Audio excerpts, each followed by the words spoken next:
Today, we're exploring faithfulness, not just sticking to routines, not just keeping promises, but remaining committed even when life presses in.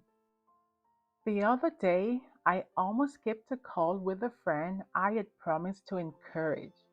I was tired, distracted, and tempted to put it off.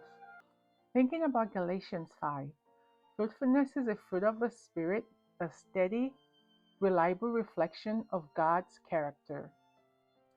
I realized that my laziness would have been a failure to live faithfully, even in a small moment. Faithfulness isn't about perfection, it's about learning to choose God's way consistently, even when it's inconvenient or uncomfortable.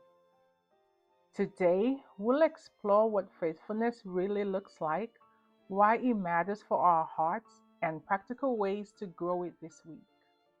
To see how God defines faithfulness, let's hear His word from Galatians 5:22 to 23.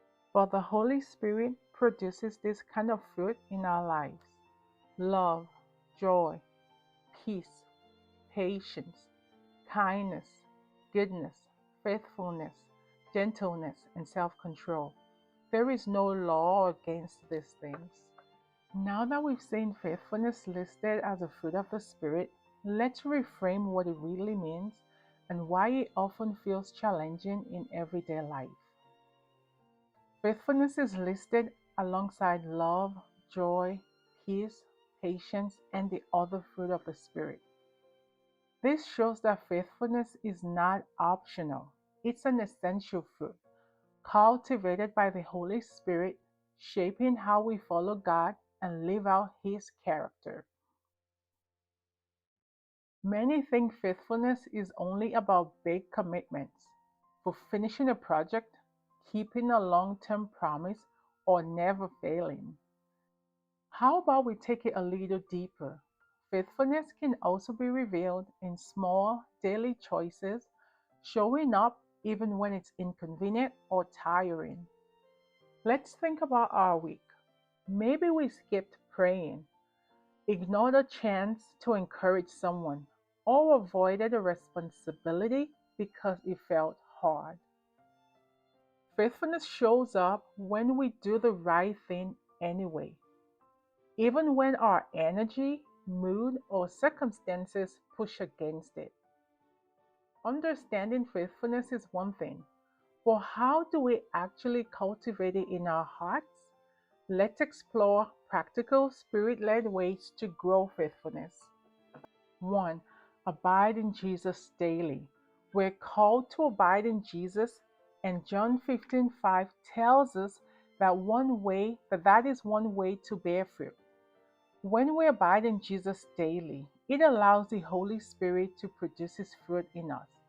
We can abide in Jesus through prayer, worship, quiet reflection, reading the Bible, or attending the church service. Another way we can practice faithfulness is to follow through on promises no matter how small.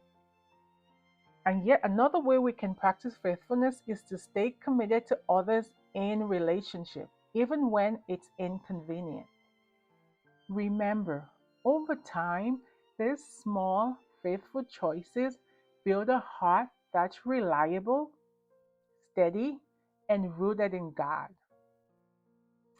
As we do that, faithfulness then becomes less about effort and more about formation in us by the Holy Spirit. So, let's talk about where we can intentionally practice faithfulness today. Number one, at work. Always complete your tasks with integrity, even when no one's watching. At home, keep promises to family members, even small ones, like following through on a plan or completing a chore. With friends or in the community, send that message, make that call, or show up even when it's inconvenient.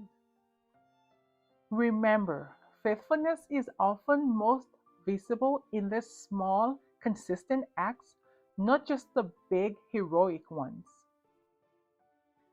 So let's bring faithfulness into our week. Identify one small but meaningful commitment to keep each day. Let it be something that stretches you and relies on the Holy Spirit.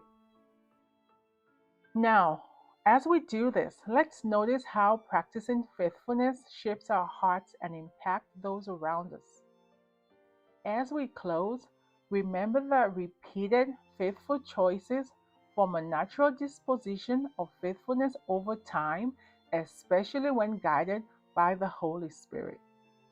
Remember, we're learning this together, not perfectly, not all at once, but faithfully developing Christ like character one fruit at a time. My question to you this week: what is one small act of faithfulness you can commit to this week? Leave your comments below.